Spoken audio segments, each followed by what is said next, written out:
மின்மாற்றி கொள்முதல் முறைகேடு புகாரில் ஒரு கட்சிக்கு ஆதரவாக புலனாய்வு அமைப்புகள் செயல்படுவதாக முன்னாள் அமைச்சர் செந்தில் பாலாஜி குற்றம் சாட்டியுள்ளார். கோவையில் செய்தியாளர்களை சந்தித்த செந்தில் பாலாஜி, டிரான்ஸ்பார்மர்கள் கொள்முதலில் எந்த முறைகேடும் நடக்கவில்லை, கடந்த கால நடைமுறையே இப்போதும் பின்பற்றப்படுகிறது என்று விளக்கமளித்தார். டான்ஜெட்கோவில் டெண்டர்களை பிரித்துக் கொடுப்பது என்பதுதான் வழக்கம்.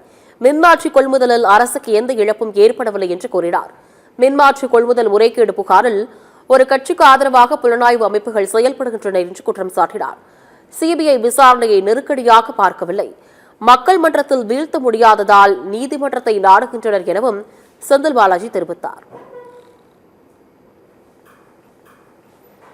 நான் அந்த டான்ஜெட்கோனுடைய முதலமைச்சருடைய வழிகாட்டுதலோடு பொறுப்பு பார்த்ததுனால சொல்றேன், எந்த இடங்களிலும் டான்ஜெட்கோ அல்லது அரசு நிர்வாகம் இதில் எந்தவித தவறுகளுக்கும் இடமில்லை.